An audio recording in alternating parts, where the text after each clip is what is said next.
When you think of cultural impact over time versus actual lifespan, few handhelds can match the Game Boy Advance. It wasn't around for long, but Nintendo's little purple or tribal wonder won over plenty of hearts thanks to banger games like these. Right, let's stop monkeying around. You'd think that playing Super Monkey Ball without an analog stick of some kind would be a fool's errand. You need that 360 degrees of movement to properly tilt levels to guide your simian to its goal, right? Wrong! Somehow, Realism and Creations managed to make it work when developing Super Monkey Ball Jr. for the GBA. It essentially amounts to a downscaled port of the first game, complete with reused levels and pod games from the bigger version. Ambitious in its own way, Super Monkey Ball Jr. makes use of the GBA 3D graphics capability to create one of the best looking games on the platform, or of any handheld for the time really. Meanwhile, the levels and choice of party modes, from the returning monkey fight, golf and bowling to the new 1v1 duel mode, help make Junior feel like more than just a pale imitation of its bigger siblings. You know how some franchises reach a certain point of success and it feels like the powers that be are just milking it for all it's worth? Well, Pokemon hit that point almost immediately. Within the space of a few years, we already had games, TV shows, more video games, merch, even more games, trading cards, and then games about trading cards. Do you also remember those gold coins you used to get? Do you remember them? I used to love them. As spin-offs go, Pokemon Pinball, Ruby and Sapphire isn't as well remembered as Pokemon Snap, for example, but if you want a sterling example of pinball while looking at cute fictional creatures, this is a GBA must-have. Look, we can't really decide between this quadrilogy of Mega Man Zero games which one is the best, as all four games tell a huge story about humanity and its battle with a dwindling energy crisis. While Zero might have played a backup role in the brilliant Mega Man X games, Capcom were wise enough to give the android with the biggest blonde ponytail since Rapunzel wore her hair up his own spin-off series. Was Rapunzel an android? We're not sure. Let's double check that. The Mega Man Zero games are set in the further future, 100 years after X, with Zero resolving to help humanity from a variety of threats, both human and mechanical. The run and gun gameplay and platforming remains the same, but the series plays with exploration, weapon upgrades and war throughout its run, making it an interesting microcosm within the wider Mega Man series. Beyond that, they're just fun to play. One of the few non-Nintendo games that launched on the GBA that players on modern platforms can actually enjoy, officially, Scourge Hive is a Metroidvania that was heavily overshadowed by both sides of that portmanteau. How are players supposed to know it's another Metroidvania on shop shelves when it already had to contend with games like Metroid Fusion and Castlevania Aria of Sorrow? The answer is, you don't. It's a shame honestly, as Scourge Hive is one of the most interesting action games on the handheld. You play as Genosa Armor, a spacefaring bounty hunter who's been infected with a parasite and... What do you mean this sounds like Metroid Fusion? Set from an isometric perspective, Genosa has to contend with hordes of monsters, huge bosses and a constantly rising infection meter, making for a tense yet enjoyable adventure that looks bloody really good. I think that the channel has an appropriately aged audience to just say that Jackie Chan Adventures was awesome, and everyone in unison will say, hell yeah brother. Let us know what your favourite stone talisman was in the comments. Anyway, with a world-renowned martial artist as a selling point, it's no wonder that Jackie Chan Adventures became one of the most successful kids cartoons of the 2000s. Spin-offs and tie-ins were inevitable, and in the GBA's case, they were pretty good. Jackie Chan Adventures Legend of the Dark Hand, to give it its full title, tells a separate story of Jackie and the gang facing off against Valmont and the Dark Hand, as both are pursuing 8 ancient scrolls that bestow kung fu powers. As a game, it plays like a side-scrolling beat-em-up, with each scroll you obtain imbuing Jackie with more skills to use against the forces of evil. It's not the most complex game, but it is really rather enjoyable. Square Enix found a bit of a home for itself on the GBA, with Final Fantasy Tactics Advance and Final Fantasy VI Advance helping spread the RPG gospel from the comfort of your own pocket. I'm not saying you should expect both of those games later on, but you definitely won't be disappointed if you do. Still, one port/remake that gets forgotten about is Final Fantasy 1 and 2 Dawn of Souls, which is a huge shame. More than just a simple port of the first two games in the series, Dawn of Souls subjects both to a graphical overhaul and more than a few gameplay and story changes to make them the definitive versions of those classic games. Reviews at the time weren't all that kind, as in fairness, the core structures were still showing their age, but as a slice of upgraded history, Final Fantasy 1 and 2 is difficult to pass up on the go. Ninja 5-0 might sound like the name of one of those so bad they're good B movies from the 80s and 90s, but the reality is this is one of the best action platformers on the GBA. Players control Joe Asugi, a ninja in a platforming game joining a long list of ninjas in video games also called Joe. Ninja Gaiden has Joe Hayabusa in a supporting role, while Shinobi has Joe Higashi. Anyway, Ninja 5-0, or Ninja Cup as it was named in Europe, saw players controlling Joe Asugi as he takes on a terrorist group influenced by some mystical masks. You'll be putting your skill to good use, carving through enemies and rescuing hostages throughout the game's many levels, and in another rarity, you can play it on most modern platforms. Sure, the port is kinda bare bones, but the fun gameplay kinda speaks for itself. Another in the Game Boy Advance's library of gorgeous looking 2D platformers, Lady Seer might not be the most well-remembered GBA game of all time, but it's among the most original and fun you can play. Controlling the titular queen, players run through several levels fighting the forces of the evil warlock Oni men, travelling to different kingdoms and establishing relationships with each of their rulers. As an action platformer, Lady Seer is about more than just jumping from ledge to ledge until the credits roll, with Seer being blessed with plenty of offensive moves to take on the beastly hordes. From the Jade Sword that allows for combos or the range of spells you can unlock to deal with enemies from afar, Lady Seer's combat is surprisingly deep for a Game Boy Advance platformer. It is unrefined in a few spots and not without some flaws, but it is memorable and enjoyable, so we think it deserves a place here.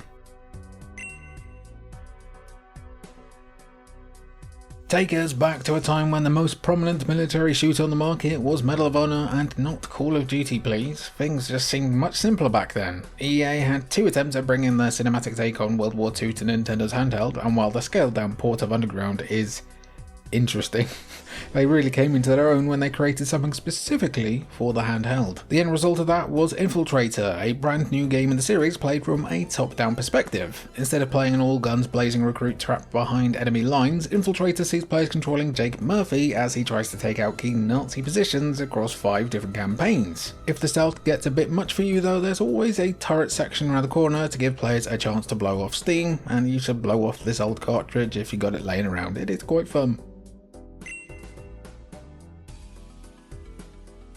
Perhaps one of the more faithful ports on the GBA, players could look at this version of Alien Hominid and the much bigger version and struggle to find a difference.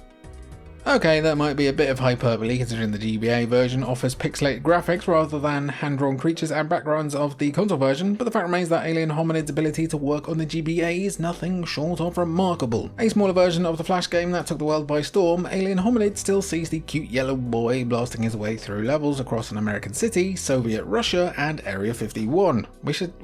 Are you guys still on for storming that? Some bosses and set pieces have been removed, of course, but they've kept things like the end of world chip battles, which is astonishing in its own right. Some handheld ports feel inferior to their bigger versions, but the GBA release of Alien Hominid is a more than worthy alternative. During the Game Boy /GBA and N64 /GameCube eras, Nintendo sports games really wanted to emphasize connectivity between handheld and home console. That makes Mario Tennis Power Tour a bit of an outlier. Sure, it's the handheld tie-in to Mario Power Tennis on the GameCube, but it doesn't offer any sort of connectivity to its home console cousin. That lacking feature does make it less good than another Nintendo-developed sports game, but Power Tour is great in its own right. Offering everything you'd expect from a Mario Tennis game, Power Tour includes easy-to-understand controls and plenty of game-changing power-ups and special shots to get the best of your opponent. Where Power Tour differs though is with the game's full story mode, where you control an original character and ride through the tennis rankings to ultimately take on Mario and the gang and to claim their souls as your own. Did I make that last bit up? Play it and find out. And have a nice time too. You might believe that all tie-in games are terrible, but lo, Lilo and Stitch is proof of the opposite. A game of two parts, players mostly control Stitch as he runs and guns his way through various levels in an effort to rescue Lilo. Meanwhile, Lilo also has a couple of levels of her own, where she tries to stealth around after being captured. To quote another person's comments, Lilo is Metal Gear, Stitch is Metal Slug. Clearly, a sequel would have seen bleakly in some Metal Wolf Chaos inspired levels. Knowing that Metal Slug was a direct inspiration for Lilo and Stitch on the GBA helps seal it as one of the best GBA games of all time. It wears its inspirations on its sleeve and accurately uses the tropes and mechanics you'd expect pretty effectively. It's not the most original game on the GBA, obviously, but if you're looking for a good time blasting aliens, this is worth checking out. Handheld gaming is perfect for puzzle games, as they naturally have a pick up and play formula that allows for short, sharp bursts of gaming. You turn the GBA on, you play a couple of levels, you turn the game off because you've reached your stop or whatever. It's a perfect system, which is why Sega jumped at the chance to bring the critically acclaimed Choo Choo Rocket from the Dreamcast to the GBA. A cat and mouse game that's taken to space, players try to guide mythical Choo Choos to various escape rockets while avoiding the cats known as Kapu Kapus. Each level is set in a block-based maze, with players able to drop arrows on the ground to either guide mice to their rockets or cats away from the mice. It is a simple game in theory, but once you start getting to the harder levels, Choo Choo Rocket is anything but simple. We've sung the praises of VD Dev's work on the GBA in the past, so it's only natural that we'd stick them in this list when it comes to the 50 best GBA games ever. This unsung French dev team were responsible for the most ambitious and brilliant ports of console games on the GBA, with Asterix and Obelix XXL being named among the most impressive looking handheld platformers of all time. They even made a 3D open world game with Driver 3, though perhaps their ambition was too great on that one. If you want the best of the best though, it is V-Rally 3. Functionally, it's exactly what you'd expect from a rally game, with dozens of courses, plenty of vehicles, and a full-blown career mode. Perhaps the most impressive portion of V-Rally 3 on the GBA though is the fact that the game supports a full-blown cockpit view. Your windscreen can even get cracked, making it the most immersive racing game on the Game Boy Advance. One of the best aspects of the Game Boy Advance is how developers like to experiment with new mechanics and ideas. WarioWare Tilted was an early look into the world of motion control gaming, using the cartridge as the motion sensor, but perhaps no other game was as innovative with its cartridge gimmicks as Boktai: The Sun is in Your Hand. It's also the only game where the subtitle isn't a joke, the sun is literally in your hands. Playing as a vampire hunter named Django, you use a weapon called the Gun del Sol, which is literally charged by the power of the sun. Seriously, sit outside in the daylight and the light sensor on the cartridge would charge your weapon, giving you more power to fight against the demons and vampires that populate the game's dungeons. It's the type of innovation we don't really see anymore, so we'll always love Boktai for that. Arguably the most famous run and gun series ever made, considering it literally inspired one of our earlier picks on this list, Metal Slug has stood at the pinnacle of side-scrolling baddie blasting for decades. Sure, they might be focused a bit more on spin-offs like Tactics right now, but those old school run and gun experiences are second to none. Metal Slug Advance might have changed the formula a little bit, but if you want some classic blasting, MSA is a must-have. Instead of following the exploits of Marco, Theo and the rest of the gang, Metal Slug Advance puts players in control of Walter and Tyra. These two newcomers to the Peregrine Falcons see their training camp attacked by General Morden, so they have to blast their way through his forces to rescue everyone. Two new changes, such as an actual life bar along with a card collection system for unlocks, make Metal Slug Advance friendlier to newcomers while encouraging more replayability. One of the big benefits of a series going from 2D to 3D in the early 2000s was that in order to make a handheld game, you could just default back to 2D. Look at Grand Theft Auto for instance. When it came time to make a GBA game, developers Digital Eclipse merely needed to ape the style of those initial GTA games. Now compare that to Driver 3, which had seemingly no choice but to go for 3D, and ended up with worse reviews because of it. Granted, reviews at the time for GTA Advance weren't exactly stellar either, with many at the time remarking that the sound design and music in-game paled in comparison to the home console games. Still, opinion has softened on GTA Advance, finding this prequel to GTA 3 to be on par with the GTA games of old in terms of action and gameplay. If Rockstar wants to do some kind of port with this and Chinatown Wars, we wouldn't be opposed. Some games are genius for their simplicity, and they don't get simpler than Kuru Kuru Kururin, as much as it might not be a simple name to pronounce, but absolutely do not use the acronym.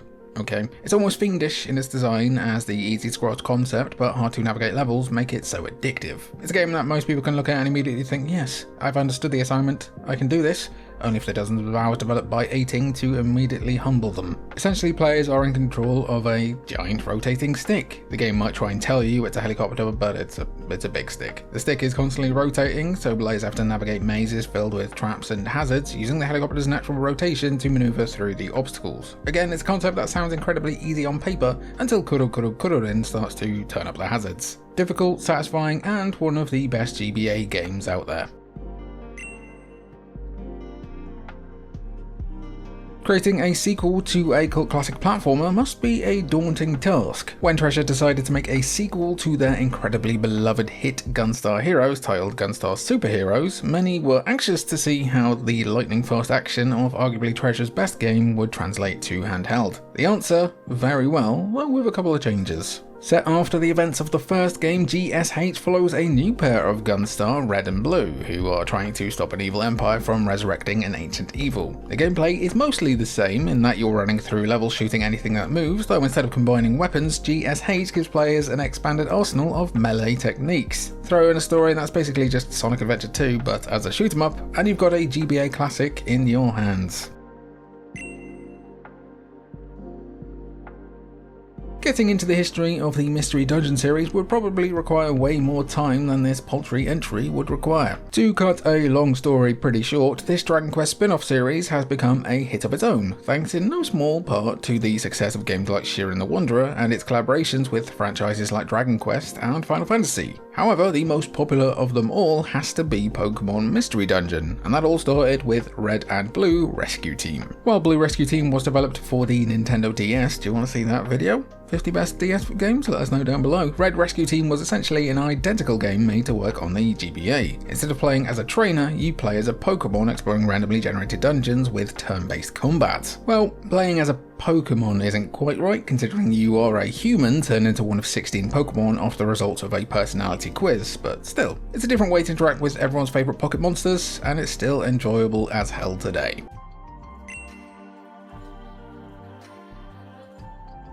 Speaking of Pokemon, you'd be forgiven for thinking that Game Freak have done nothing except be trapped in the Pokemon content mines for the past 3 decades. Despite that, whenever they find the rare time to create something outside of the influence of the Pokemon company, they usually do pretty well. We've got high hopes for Beast of Reincarnation after all, but if that does end up being a bit crap, we'll always have Drill Dozer. A game about Jane and her titular vehicles, Drill Dozer challenges players to imagine what a big drill could be used for. If you guessed drilling enemies and bosses until they fall over, you'd be correct. Across over a dozen levels, you'll be facing all kinds of foes while upgrading your drill, allowing it to be bigger and drill for longer. It's a great game that makes the most of its unique mechanics, and we're going to move on before the temptation to make a sex joke becomes too great. It's just so hard. In a world that's more fair and just than the one we currently live in, Klonoa would have been a mascot platformer on par with the likes of Sonic, Crash and others. Probably not Mario though. Probably not. Still, it feels like Klonoa could have easily been a new hit with their unique abilities and bright and new vibrant world, but Klonoa hasn't had a proper new game since 2002's Japan-only Klonoa Heroes. The 2008 Wii release was just a remake of the first game after all. It is a shame, as it means that hidden gems like Klonoa Empire of Dreams have fallen by the wayside of gaming history. Set between the two mainline Klonoa games, Empire of Dreams sees the titular cap-wearing dog-cat-rabbit thing transported to a brand new kingdom where a tyrannical emperor has outlawed dreaming. Using his trademark Windering, Klonoa can pick up enemies to either throw or use in platforming, giving him a unique yet wonderful moveset along with puzzles that test all your abilities.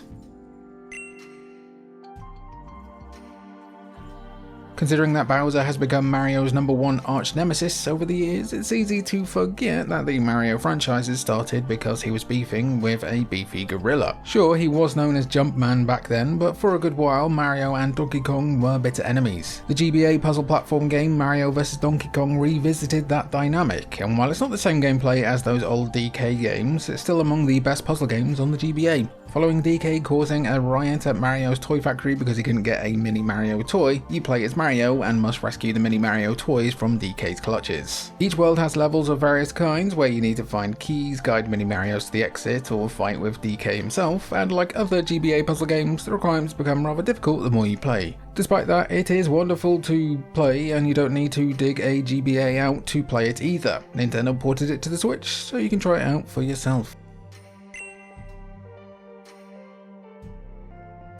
You can argue in the comments on which Fire Emblem game for the GBA is better, or if they should have ranked higher, but of the three, only two were released in the West, and spoiler alerts, the other one is also going to feature in this video. Basically, we're saying that Fire Emblem on the GBA is awesome, and the Sacred Stones is one of the best handheld strategy games you could hope to play. Good story, interesting characters, same excellent gameplay, this is a surefire winner. Set on the continent of Magvel, a land divided by 5 nations, the Sacred Stones begins with the largest of the 5, the Grado Empire, not that Grado in the wrestling, invading another country and destroying the aforementioned stones. As a brother and sister duo, you'll take on 2 campaigns of trying to deal with the Grado Empire's forces while recruiting allies to your cause. It's everything you love about Fire Emblem, but it can fit in your pocket. Need we say more?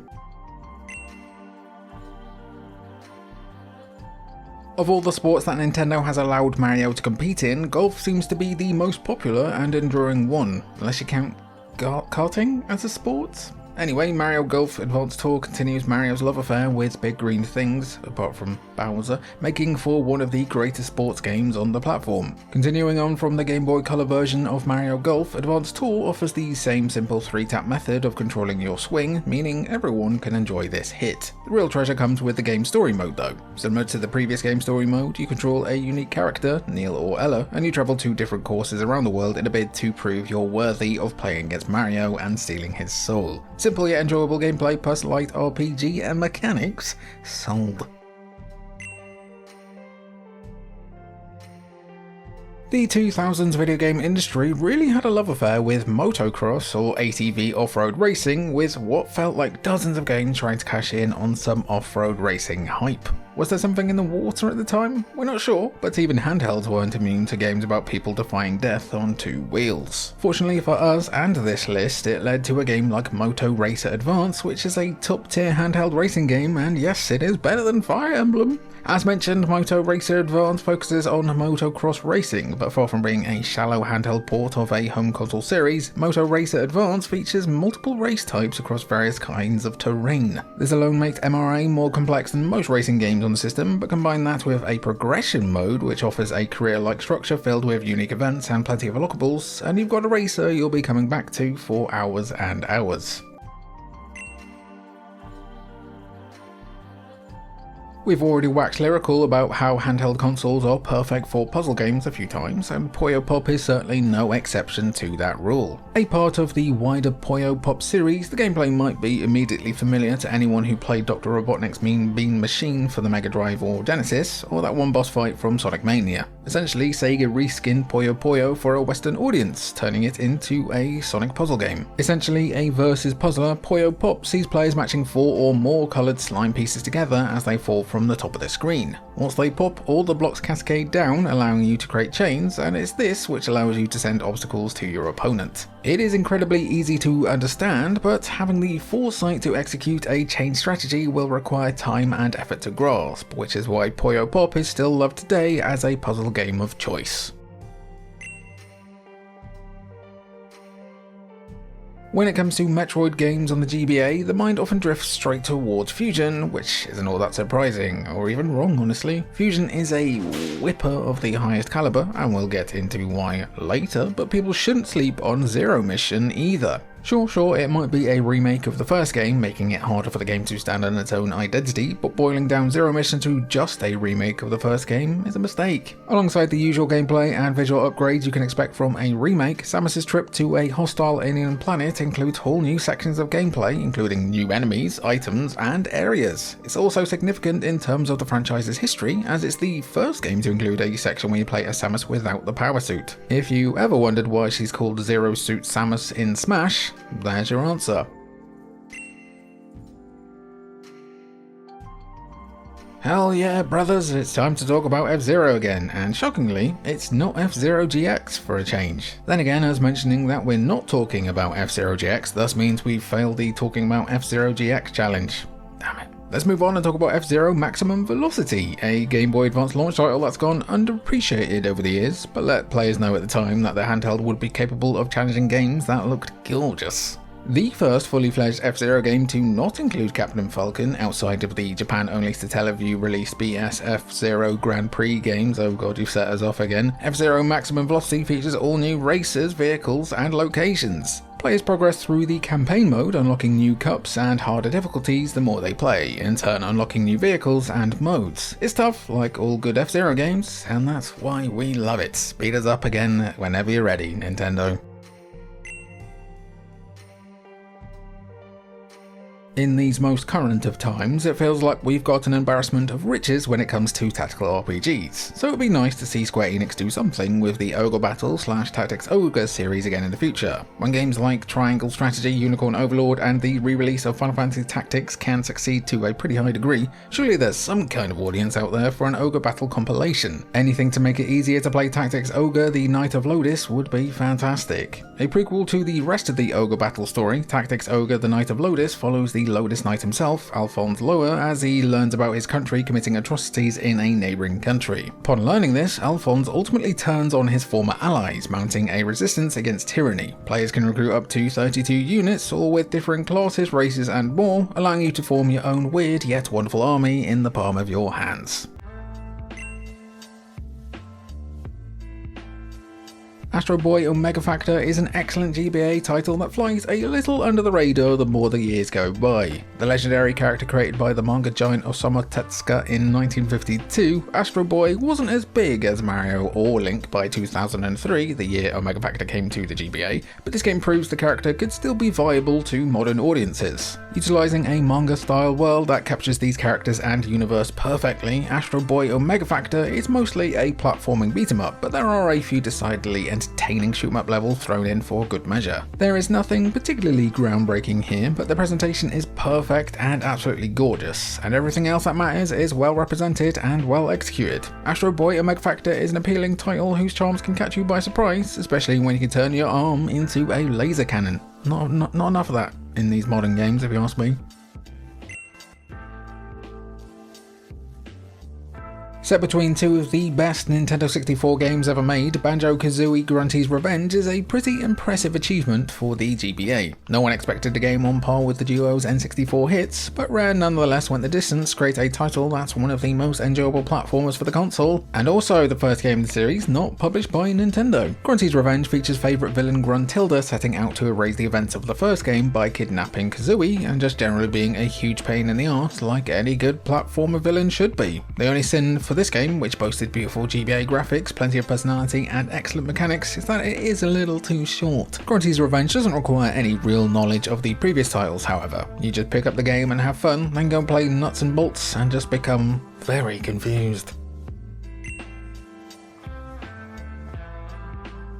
Square love to bring back their classic Final Fantasy titles for various consoles, probably because their new games don't do very well at all. Since games like Final Fantasy VI, released as 3 in the West in 1994, are among the best JRPGs ever made, no one really has a problem with that. This is especially true when Final Fantasy VI Advance brought some genuinely exciting new additions to the party, including 2 bonus dungeons and additional summons. However, the heart and soul of everything that's great about Final Fantasy VI is what made the GBA edition another successful Square. Players begin the epic story by controlling a young woman named Terra. Her mysterious past and powers are apparent from the beginning, but as we begin to follow her life as a mere tool of the government, her story expands in numerous, staggering ways. This is an excellent JRPG that is pretty incredible no matter how big the screen you play it on is.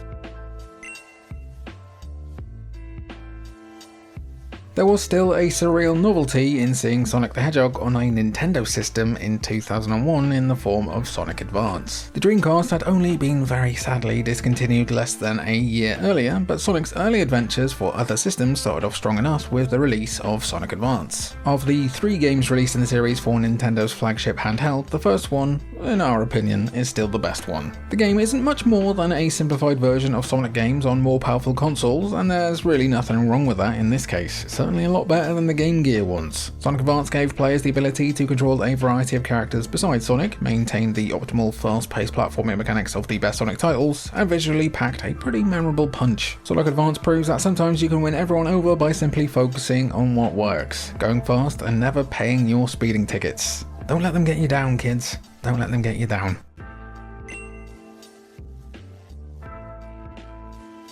With no other motivating factor beyond animalistic greed, which is why we continue to pump these long-ass videos out, please subscribe to keep the cool minds firing, Wario Land 4 sets you off to explore a variety of lands to uncover a treasure hidden inside a pyramid. Like past Wario Land games, this fourth entry has its own unique sense of humour. This is particularly true in the character design. Wario Land 4 is a straightforward platformer that should prove engaging for those who seek it out. Where the game differs from others is in what happens when Wario engages certain enemies on the screen. Unlike most platformers, you won't necessarily take damage for coming into contact with something. Some creatures in the game will actually transform Wario into a different form altogether, adding a nice element of unique challenge to the already stellar Wario Land 4, but no matter what form he takes, Wario will always be baby. Porting a game as vast and complex as Tony Hawk's Pro Skater 2 to the much simpler GBA surprisingly worked out well for everyone concerned. Obviously the game didn't feature everything found in the console counterparts, including multiplayer and the ability to edit your own levels, but there's far more here than you might expect. From graphics to gameplay to even quite a bit of music, even if it is missing those licensed ones, Tony Hawk's Pro Skater 2 was lauded then and now for feeling a lot like just a mainline Tony Hawk game. The simplified controls also meant just about anyone could pick up the game and have a great time. Tony Hawk's Pro Skater 2 proved that the GBA could do a whole lot, even if we were deprived of hideously compressed versions of Goldfinger songs. It still holds up pretty well today too, and is very enjoyable if you want to just skate around for an hour or two. Kirby games often stand among the best for any given Nintendo console, so it makes sense that Kirby and the Amazing Mirror shows up here for the best Game Boy Advance games ever made. Broken up into several Kirbys by the dark version of Meta Knight, the game creates a truly unique and memorable playing experience. It's up to you to navigate the usual Kirby obstacles, enemies, and puzzles. Kirby still has the best sucking game in the business though, so the game isn't too far removed from what you love about this series. The script here says something about #throatgoat, but I'm not gonna say that. Kirby and the Amazing Mirror can feel a little like a Metroidvania game sometimes, for being a relatively sandbox-esque experience set in a complex, fascinating maze that's filled with treasures and surprises. The Amazing Mirror is a singular Kirby release in so many ways, and just, you know, an amazing game overall. Also, any mirror is amazing as long as it's got you in it, viewers.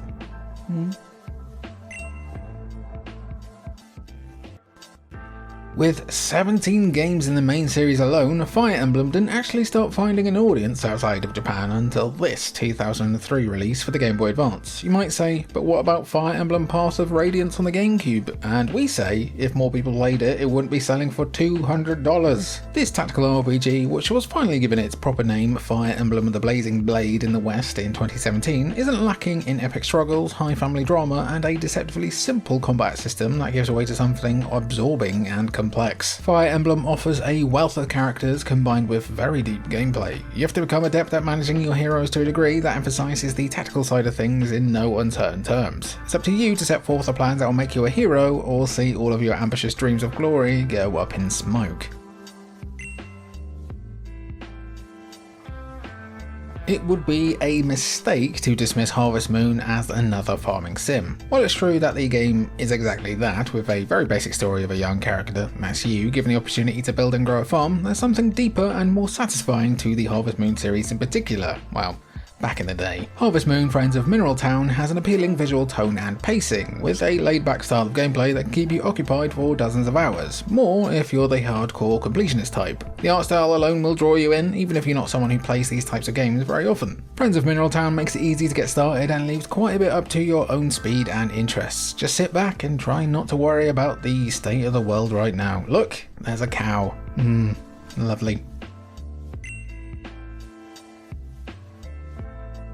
Emphasizing a pick-up and play approach unlike anything else we could discuss, WarioWare Inc. offers dozens and dozens of very short minigames that can be played and devoured in a matter of seconds. It's a weird test of not only quick thinking, but endurance, as you can keep burning through these different tiny games as much as you want, or until you start seeing weird shapes. And that's the thing with WarioWare Inc. Mega Micro Games, just about every little game in this title is a blast to play. There's a mildly addictive element running beneath this that keeps you transfixed on the frantic madness and silliness unfolding in front of you. It ain't the deepest game ever, but don't be surprised if you look up after playing for a little while to discover several hours have passed and your eyes have gone all weird like the Riddler's victims in Batman Forever. Pure, straight to the point, and basically just the perfect time waster. In 2003, Castlevania as a video game franchise was still firing on all cylinders. Castlevania Aria of Sorrow is ample evidence of that, with the action RPG platformer being just one of 3 terrific Castlevania games that were released during the lifespan of the GBA. Everything you would want from a Castlevania release in which you control Soma Cruz in his bid to be the one who finally destroys Dracula, gosh maybe, can be found here. Aria of Sorrow is presented in pretty splendid form as well. The graphics and sound are impressively evocative of the best of this brilliant series, with ample challenge and a mechanically brilliant experience with the tactical soul system. Castlevania Aria of Sorrow is a high mark for this series on handheld systems, and it's one of the best in the GBA's release library, and you can even play it on modern systems too, thanks to it being in a cool little collection. While there are 2 absolutely fantastic RPG experiences awaiting you with the Golden Sun series, we're giving a slight nod to the 2002 sequel. Golden Sun: The Lost Age picks up right where the previous installment left off, and features some more refined, challenging puzzles for you to solve as you assume the role of the antagonists from the last game. The fact that you play as the perceived bad guys from the previous game is a big enough swing alone to make Golden Sun's ambition from current day gaming a crying shame. The essentials of any good RPG are represented very well with Golden Sun: The Lost Age. The controls are great, as is the opportunity to have the game impacted to a certain degree by the choices your character makes in the narrative. Combat is also very satisfying, which makes an easy sell even for those who don't play a lot of RPGs. Deep but approachable with great visuals and characters, yep, give this one a shot if you haven't yet. The graphics may look a tiny bit dated in Super Mario Kart Super Circuit, especially compared to Double Dash on the GameCube, but when the gameplay is this good with a ton of challenging, memorable tracks to race on, Pretty Little Italian Lad should be a little less important. This portable banger remains one of the most instantly playable titles across the Game Boy Advance's library, as players of all experiences can pick up Super Circuit and find themselves hooked within minutes. Super Mario Kart Super Circuit delivers 20 distinct tracks, with some being regarded nowadays as being among the best Mario Kart tracks of all time. The varying difficulty levels speak to that deeper playing experience, and you don't want to forget that the multiplayer for Super Mario Kart Super Circuit still kicks ass after more than 20 years. Also, Super Circuit includes the SNES tracks as bonus unlockables, which makes for a very nice bonus indeed. Final Fantasy Tactics was a bold concept from Square to combine the most beloved element of their iconic JRPG series with tactical strategy elements. The game was its own unique success on the PlayStation 1, and what a banger it was, and this 2003 release acts as a sort of spiritual sequel, sort of. There's quite a bit here to distinguish the game from the PS1 classic, but the same concept of commanding and managing massive armies against a sprawling story of political intrigue and magic remains as good now as it did way back in the day. For Final Fantasy Tactics Advance, you're not just running a huge army against other huge armies. The job system and lore system are just 2 ways in which Final Fantasy Tactics Advance immerses you in a world unlike pretty much anything else on the GBA. The dedication to strong characters and a memorable, elaborate storyline is a hallmark of Final Fantasy as a whole, and this should be a hallmark for any GBA owner's library. Still, do get it ported though, Square. Advance Wars proved to be a mildly surprising smash hit for Nintendo's Game Boy Advance. With connections to a series that began years earlier on the Famicom, Advance Wars effectively introduced turn-based tactical strategy to a litany of young GBA players. Sure, we've already covered the other options, but if you preferred modern military strategy over fantasy, Advance Wars has you covered. Utilising submarines, tanks, helicopters, soldiers, and other vehicles and weapons, Advance Wars offers a riveting management and strategy effort against a viciously clever opponent. Managing financial resources, which includes knowing when and where to make crucial repairs to your army, is just one piece of a challenging, consistently evolving puzzle. The ability to take advantage of a very enjoyable multiplayer makes Advance Wars even better. If you decide you love this game, you'll be happy to know that Advance Wars 2 Black Hole Rising keeps a good thing going. This entry is technically 3 games. You should get Emerald if you want a game that combines the other 2 nicely though, but they all tell the same exhilarating Pokemon story that shaped millions of childhoods. While you could no longer bring along everything you had caught previously in earlier games, Ruby and Sapphire used that space to do some impressively different things with the series instead, incorporating new features like double battles while offering new ways to enhance and evolve your characters and Pokemon. Ruby and Sapphire proved at this point that the series could still innovate within the expectations of its audience. The joy of exploration and discovery inherent in these games was recaptured perfectly for the GBA and stand as the best in a series of very good GBA Pokemon releases. Get your wallet and screwdriver ready to buy boxed versions of these days though, crikey. The GBA proved with games like Yoshi's Island Super Mario Advance 3 that it could largely recreate the Super Nintendo's experience in its own way. The bright, extremely colourful graphics that made Super Mario World 2 Yoshi's Island a unique hit for the SNES in 1995 are pretty much intact here, and in some ways better. The gameplay for Super Mario Advance 3 also remains largely unchanged, with the task still being to play as a variety of Yoshis in their quest to protect baby Mario and reunite him with baby Luigi. The controls of the GBA are perfectly suited to this kind of game, with Yoshi's egg throwing ability being one of the things about Yoshi's Island that makes it so much fun to play. The Super Mario Advance series was another success for the GBA, and Yoshi's Island is the best of them all. Shout out to Super Mario Advance 2 though, as Super Mario World is still incredible. Right, let's get into the top 3. Mario and Luigi Superstar Saga offers a different sort of Mario experience, with the game being another example of Mario and Luigi shining in a wide range of genres. Say what you will about them, but these Italian boys are versatile. Superstar Saga combines a good sense of humour with beautiful designs and clever animations. All of this is wrapped in turn-based gameplay with enough tweaks to keep it from getting too monotonous or basic. You'll want to keep playing simply because the dialogue can be at times hilarious, particularly between Mario and Luigi. The combos and special attacks that the brothers pull off is another reason to check out Superstar Saga, and it's still a very high point in the series, even though we're 5 other games deep at this point. It would also rank pretty high on any given list of Mario games that are quite simply timeless. We really wouldn't say no to more of these in the future, but hopefully they're a bit better than Brothership.